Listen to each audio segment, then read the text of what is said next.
Aujourd'hui, je fais une émission spécialement pour répondre à tous les intervenants, alors que ce soit le grand virage avec Monsieur Doumergue, Monsieur Ludovic Richet, salut Ludovic, euh, Monsieur Rossoni, ouais bon, Sédou, lui, il est parfait dans son rôle d'historien. Je l'ai écouté sur enfin en contre avec machin de Normandie là, c'était parfait. Ceci dit, les pièces d'argent par exemple, euh, les pièces d'argent mérovingiennes existent bien. J'ai vérifié dans tous les catalogues de numismatique, comme il ne sait pas le dire, machin de Normandie. Il y a beaucoup plus de pièces d'argent que de pièces d'or. Enfin bon, ça c'est un aparté. Bon, donc Monsieur Rossoni, déjà dans cette émission, bon, à part contrer le fait qu'il y ait véritablement une histoire de trésor et autres, nous évoque le fait que la République est représentée par le diable, écrasée par les anges. Enfin bon, il n'y a aucune cohérence dans ses propos. Je l'ai d'ailleurs évoqué sur son émission en aparté qui a disparu depuis. Le lendemain, elle disparaissait parce que j'avais mis un commentaire. Bon, je pense que là, c'est un peu bidon. Il y a déjà un type en 2005 qui nous en parlait dans une émission sur Anne-le-Château, où il nous disait justement que ça représentait la République, enfin bon, que de la merde pour occulter totalement le fait que ça soit Asmodée et que ça soit l'histoire du temple de Salomon, on dira. Parce que l'histoire des Visigoths, le pillage des Visigoths et autres a certainement eu lieu et a certainement été ramené dans le sud. Donc tout ça englobe Asmodée et toutes les histoires avec le sot pêcheur et autres, dont je vais vous parler maintenant. Bon, je vais vous parler aussi de la dernière émission de Rudy. Bon, parce que Rudy, je peux converser avec, mais bon, on n'est pas d'accord, on n'est pas sur la même ligne. Ça serait bien quand même qu'il y ait d'autres lignes que la ligne étatique, on dirait. Vous le reconnaissez pas non plus, les gars. J'ai conversé aussi avec Ludovic Richet. Désolé, hein, je me rappelle pas toujours les noms. J'ai des avec Ludovic, donc qui m'a demandé de lui donner des arguments. Je lui ai déjà donné il y a quelques années. Je lui ai redonné, il ne m'a pas répondu à la suite. Bon, je pense que c'est toute la doxa étatique, on dira, qui lui a interdit de me répondre. Bon, alors maintenant, j'aimerais parler de tout ça. Alors, on nous dit, Rudy nous parle à la séance de minuit, oui, c'est ça. Il nous dit que la VLC n'est pas codée. Déjà, bon, il sait ce que j'en pense. Lui, il a établi un autre protocole avec l'horloge. Alors ça, c'est très bien, hein, c'est pas mal. Hein. Chapeau, Rudy, moi j'aime beaucoup. Avec ton horloge, la décomposition par rapport aux flèches 1886 et tout, parfait. Bon, après, ta carte, oui. Alors très certainement, ça j'ai pas encore fait le comparatif parce que j'ai pas mal d'éditions. Les éditions opératives, non. Les éditions opératives et non, bah je suis d'accord. Là, il y a des éditions qui sont certainement opératives, certainement d'autres moins opératives. Peut-être qu'il faut combiner le tout pour pouvoir avoir quelque chose de cohérent. Ça, c'est certainement ça d'ailleurs, parce que Boudet était bien tordu. Ces éditions opératives, elles sont dans la carte, oui, mais dans le texte aussi, parce qu'il y a des coquilles différentes selon les éditions, la Schrauben, la Marlin, très intéressante, que j'arrive pas à retrouver, je la retrouverai à Rennes ou autre part, ou à la Rose Rouge. Mais je recherche celle de Marlin encore, parce que celle de Marlin, il y a des erreurs qui ne sont pas présentes dans toutes les autres éditions. Bon, ça, Franck Marie le disait déjà dans les années 2000, dans son lexique de la vraie langue celtique avec les 3600 mots ou 4000 mots, là il a eu du courage. Franck Marie est très très bon dans ses éditions, il a fait des trucs assez fantastiques. Donc, dans ces cas-là, alors, je vais te reparler, pour toi Rudy, spécifiquement, de la page 21, où Boudet nous parle du seau pêcheur, enfin nous parle de seau court pour nettoyer. Sauf qu'il nous donne scaour, donc qui veut dire nettoyer, et seau court ne veut rien dire. Ça, je l'ai déjà évoqué dans d'autres vidéos, donc ça vous regardera les autres vidéos parce que je ne vais pas vous saouler avec ça. Mais il y a une cohérence dans ce que je dis. Et c'est bien ce que Boudet veut nous expliquer en nous faisant un clin d'œil sur seau court pour nous rappeler le seau pêcheur et la diffusion en deux côtés. Donc la diffusion du boustrophédon que j'explique dans mon bouquin. Bon, après, alors je te parlais aussi, oui, de ton dessin. Bon, ça ressemble beaucoup à du manga. Hein. Toi qui es dessinateur, bon, chapeau, c'est bien. Sauf que tu ne nous évoques pas en bas de ton dessin, ce qui est intéressant d'ailleurs, mais que je comprends pourquoi tu ne l'as pas évoqué. Ça rappelle le caporette, enfin le propitiatoire, c'est-à-dire le couvercle de l'Arche d'Alliance.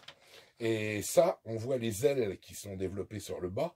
C'est pas des ailes d'oiseau ou des ailes... oui, c'est des ailes d'ange. Et c'est la représentation qu'on se fait de l'Arche d'Alliance. Bon, bon, quand vous nous parlez toujours de Plantard, de cette Plantard Cherizet, bah, en fin de compte, ils ont servi à quelque chose. Monsieur Doumergue en parle mieux que tout le monde, parce que moi, je me suis jamais intéressé à ce sujet. Plantard, même si j'ai des écrits de Zetfeld ou de tout ça, je m'en fous complètement. Mais Plantard et De Cherizet, bah, c'est quand même intéressant qu'ils aient existé, parce qu'ils nous ont évoqué l'affaire de Rennes le Château, qui ne serait jamais sortie sans eux, mais aussi l'abbé Boudet, la vraie langue celtique. Alors pourquoi l'ont-ils évoqué? Savait-il à quoi ça tenait? Ça, c'est pas sûr. Bon, et moi, j'ai expliqué que le seau pêcheur était compatible avec le code édifié par Boudet, avec ses initiales en BH. Donc, croyez-vous un instant que Boudet aurait créé un code qui n'existe pas, enfin, en fin de compte, qui existe? Vous dites qu'il n'existe pas et qu'il n'existe pas de code dans la vraie langue celtique. Si, il y en a, et c'est pas des jeux de mots et des tas de conneries. Ça, j'aimerais que vous me les sortiez, les jeux de mots, parce que hein, la langue des oiseaux aussi. Alors là, on nous ramène à l'alchimie, les guignols de l'alchimie qui, pour avoir l'air un peu spéciaux, se définissent alchimiques. Bon, Rudy, je comprends que tu t'y intéresses, mais c'est un peu de la guignolerie. Tous les mecs que j'ai connus qui étaient dans l'alchimie, ils diffusaient pas plus que du pastis, quoi. Donc, c'était plutôt des spécialistes du mélange avec l'eau et le berger. Merde, mon cendrier, bordel à cul. Tu vois, fils, tu me l'avais dit, que ça allait se péter la gueule. Bon, donc... à part mélanger l'eau au Ricard, je pense que faudra arrêter. Vaut mieux partir sur des choses un peu réelles, parce que les mélanges de tant de trucs, bah prouvez-le. Les mecs sont toujours en train de nous expliquer, oui, l'alchimie, machin, le grand œuvre, Tagala. Moi, je veux bien. Mais dans ces cas-là, il faut étaler des preuves. Mais dans ces cas-là, ça ne sera plus secret. Enfin, maintenant, la maçonnerie et l'alchimie et autres n'en sont plus très secrets, et les mecs sont tous contents de dire qu'ils en sont. Moi j'en suis aussi. Donc après, alors, mon cher Rudy, bon, alors on édifie la substitution du seau pêcheur Tagala. Bon, avec toutes ces preuves, croyez-vous quand même que Boudet aurait inventé, alors vous allez peut-être me dire que c'est Plantard qui a inventé le seau pêcheur. Dites-moi d'où il sort ce seau pêcheur, parce que personne ne sait. Il a été sorti du tabernacle ou je sais pas quoi. Mais à part ça, on n'en sait rien. De Sade nous en parle, effectivement. Avant, personne ne nous parle du seau pêcheur. Il est trouvé juste avant. Donc, j'aimerais avoir des explications sur le sujet. Et ça, comme personne ne veut parler d'autres affaires que ce qui vous intéresse, parler quand même de Boudet et du saut pêcheur et de toute cette histoire, parce que c'est quand même la base de toute cette histoire. Boudet était quand même là en 1872, dirigé par Monseigneur Billard, quand même après de bonnes choses, qui est arrivé de Rouen, hein, enfin, oui, de Rouen, avant il est de Saint-Valentin, mais voilà. Donc, tout ça, il faudra quand même éclaircir un peu le sujet et en parler, parce que vous ne parlez toujours que de Rennes-le-Château, mais ça tourne en rond. Et à force de tourner en rond, bah, c'est chiant. Alors tous les gens qui nous disent à chaque fois ah ouais, c'est fantastique, mais putain, mais vous ne dites rien de nouveau. Vous dites toujours qu'il n'y a rien de nouveau à Rennes-le-Château, alors qu'il y a un codage édifié. Bon, vous n'y croyez pas, mais en même temps, si vous vérifiez, vous apercevriez que c'est une réalité et pas une mystification comme les plantardisations ou autres. Alors bon, les VLC sont opératives, ça fait des années, oui, Franck Marie, il disait en 2000. Les numéros de cahier prouvent ce que dit Rudy en nous disant qu'il y a des éditions opératives et non opératives, parce que les numéros de cahier, vérifier les numéros de cahier de chaque réédition sur des bases, enfin sur des facsimilés, vous allez avoir la preuve que les numéros de cahier sont différents. Et donc, ça explique un peu, enfin, explique beaucoup de choses. Et, par exemple, dans l'édition Marlin, il y a plus de fautes que dans les autres, mais même dans les originaux, enfin, dans les originaux, les rééditions originaux, en 84 par Schroben, il y a des coquilles. Le seul qui ne devrait pas en avoir, c'est celle de Goudonnet, où lui, il a tout retapé, bêtement, donc c'est con, mais c'est comme ça. Il l'a fait, il l'a fait. Mais comment Mais alors, je voulais vous dire quelque chose. Oui, oui, oui, oui.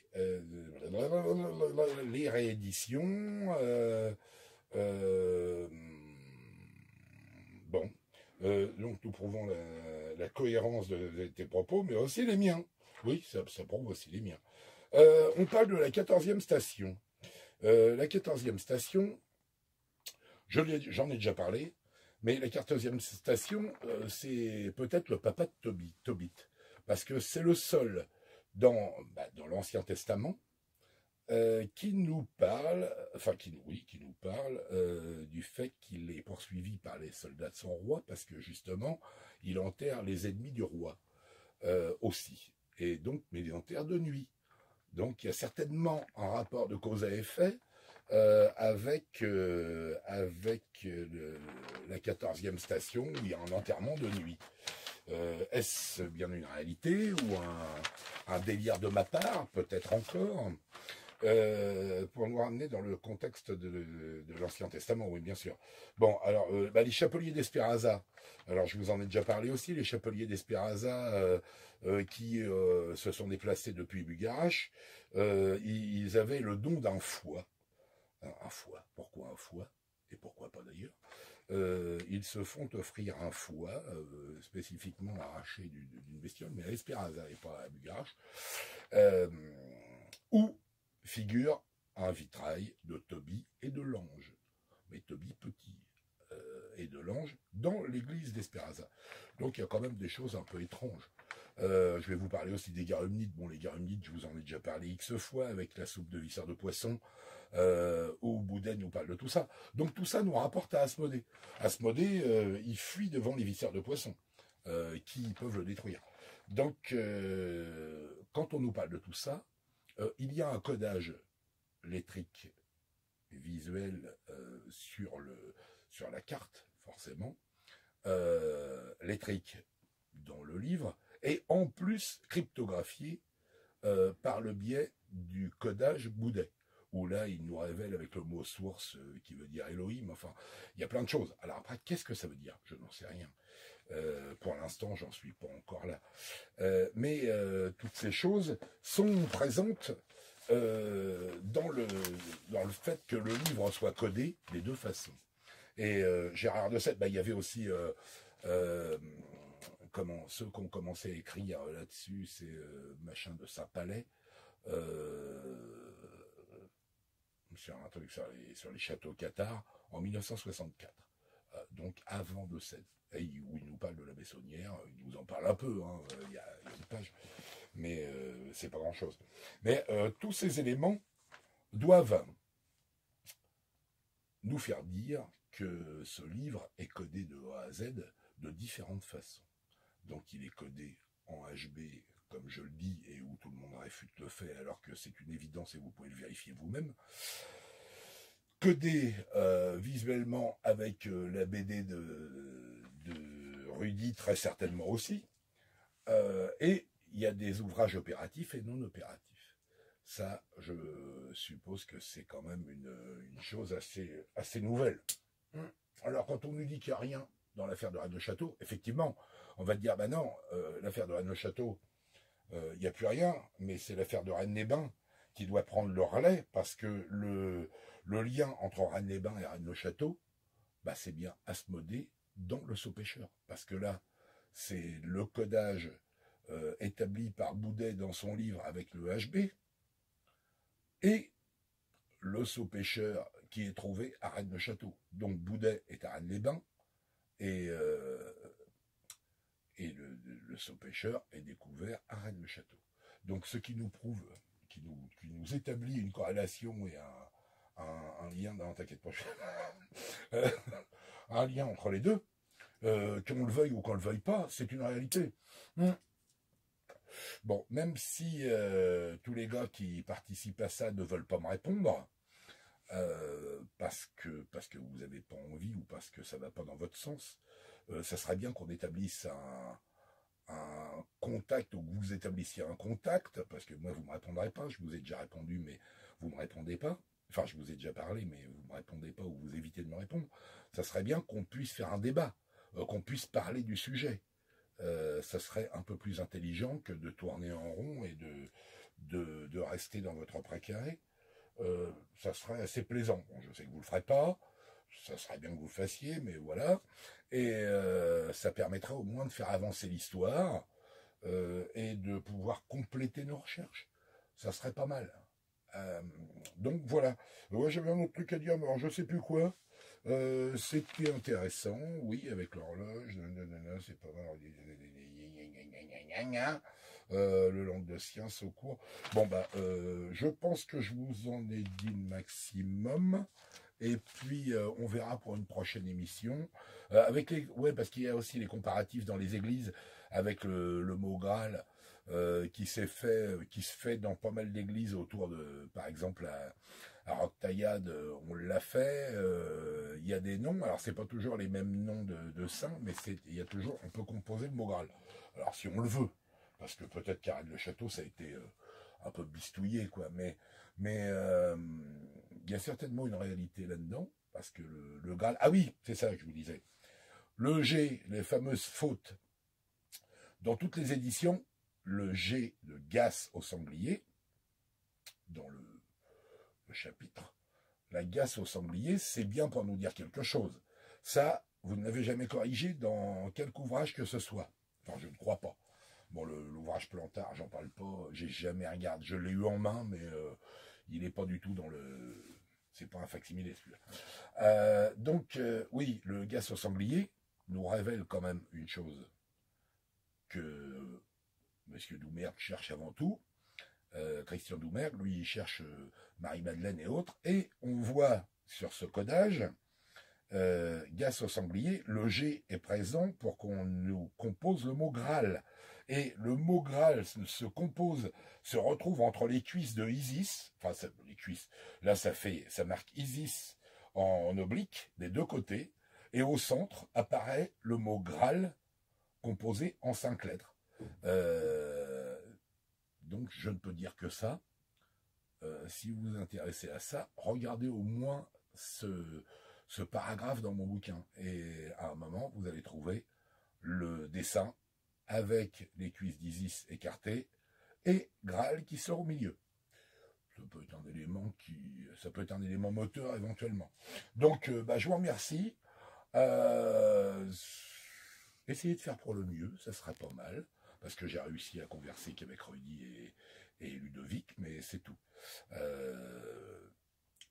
Donc ça serait pas mal qu'on arrive à ouvrir quelque chose de cohérent et qu'on puisse se donner éventuellement des informations pour réfléchir au sujet. Moi, je suis déjà en contact avec d'autres chercheurs, mais vous n'allez pas aimer non plus. Alors, messieurs, eh bien, bonne soirée, et puis bah, à plus tard.